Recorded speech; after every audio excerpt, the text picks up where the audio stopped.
ever was such a goose. Bob said he didn't believe there ever was such a goose cooked. Its tenderness and flavor, size and cheapness were the themes of universal admiration. Eked out by applesauce and mashed potatoes, it was a sufficient dinner for the whole family. Indeed, as Miss Cratchit said with great delight, surveying one small atom of a bone upon the dish, they hadn't ate it all at last. Yet every one had had enough, and the youngest Cratchits in particular were steeped in sage and onion to the eyebrows. By now the plates being changed by Miss Belinda, Miss Cratchit left the room alone, too nervous to bear witness to take the pudding up and bring it in.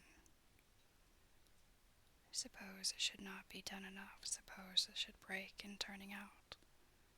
Suppose somebody should have got over the wall of the backyard and stolen it. While they were merry with the goose, a supposition at which the two young Cratchits became livid. All sorts of horrors were supposed. Hallo, a great deal of steam. The pudding was out of the copper, a smell like a washing day. That was the cloth. A smell like an eating house and a pastry's cook's next door to each other. With the laundress next door to that was the pudding.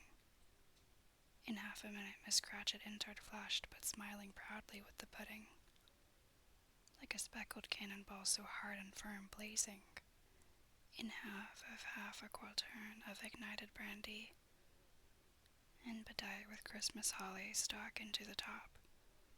Oh, a wonderful pudding, Bob Cratchit said, and calmly too, that he regarded it as the greatest success achieved by Miss Cratchit since their marriage.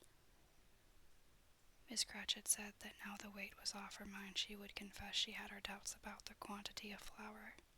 Everybody had something to say about it, but nobody said or thought that it was at all a small pudding for a large family. It would have been a flat insult to do so. Any Cratchit would have blushed to hint at such a thing. At last the dinner was all done. The cloth was cleared, the hearth swept, and the fire made up, the compound in the jug being tasted and considered perfect.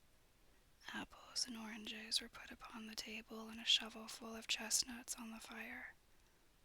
Then all the Cratchit family drew round the hearth in what Bob Cratchit called a circle, meaning half a one. And at Bob Cratchit's elbow stood the family display of glass, 2 tumblers and a custard cup without a handle.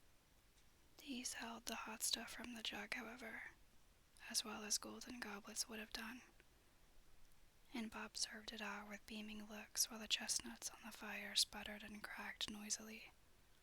Then Bob proposed, "A Merry Christmas to us all, my dears, God bless us," which all the family re-echoed. "God bless us, everyone," said Tiny Tim, the last of all. He sat very close to his father's side upon his little stool. Bob held his withered little hand to his, as if he loved the child and wished to keep him by his side, and dreaded that he might be taken from him. "Spirit," said Scrooge, with an interest he had never felt before, "tell me if Tiny Tim will live." "I see a vacant seat," replied the ghost, "in the poor chimney corner, and a crutch without an owner carefully preserved.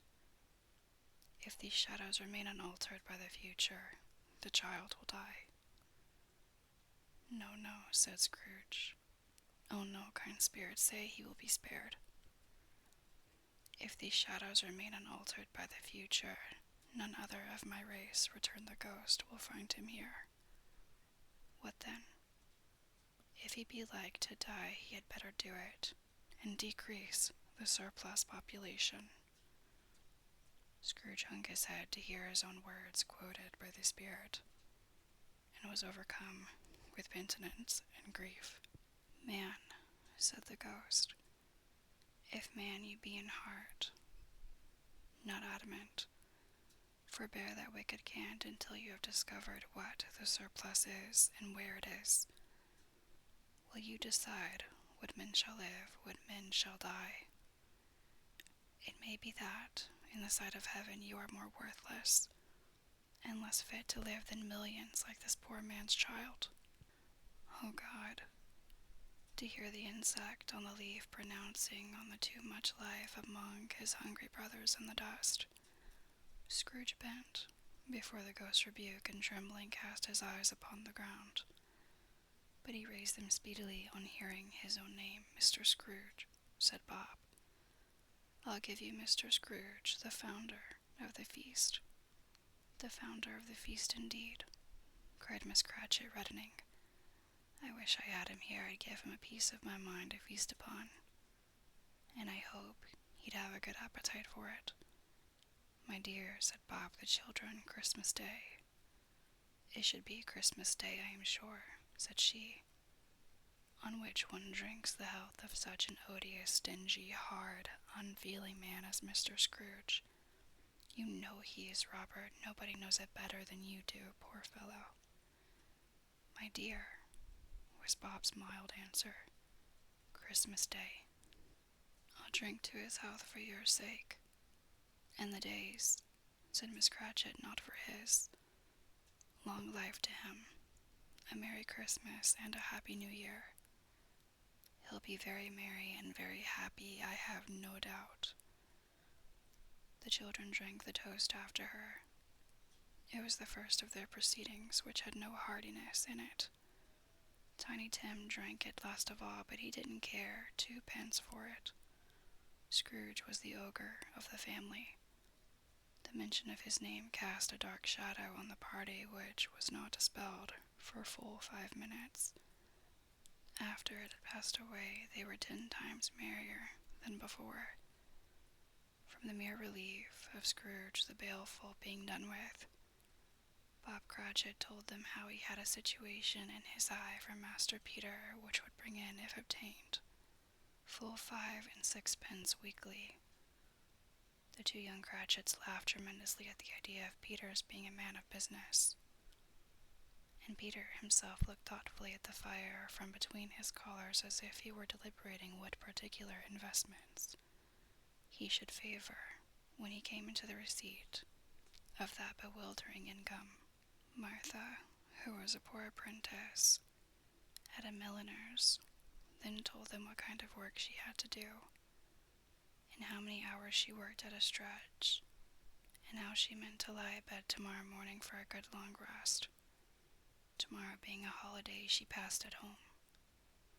Also how she had seen a countess and a lord some days before, and how the lord was much about as tall as Peter, at which Peter pulled up his collar so high that you couldn't have seen his head if you had been there.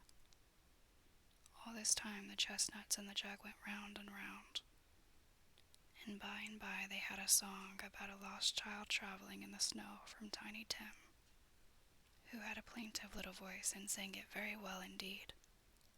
There was nothing of high mark in this. They were not a handsome family. They were not well dressed. Their shoes were far from being waterproof, their clothes were scanty, and Peter might have known, and very likely did, the inside of a pawnbroker's. But they were happy, grateful, pleased with one another, and contented with the time. And when they faded, and looked happier yet in the bright sprinklings of the spirit's torch at parting, Scrooge had his eye upon them, and especially on Tiny Tim, until the last. By this time it was getting dark and snowing pretty heavily, and as Scrooge and the spirit went along the streets, the brightness of the roaring fires in kitchens, parlors, and all sorts of rooms was wonderful. Here the flickering of the blaze showed preparations for a cozy dinner with hot plates baking through and through before the fire, and deep red curtains ready to be drawn to shut out cold and darkness. There all the children of the house were running out into the snow to meet their married sisters, brothers, cousins, uncles, aunts, and be the first to greet them. Here again were shadows on the window blinds of guests assembling, and there a group of handsome girls, all hooded and fur-booted, and all chattering at once, tripped lightly off to some near neighbor's house. were woe upon the single man who saw them enter. Artful witches, well they knew it, in a glow.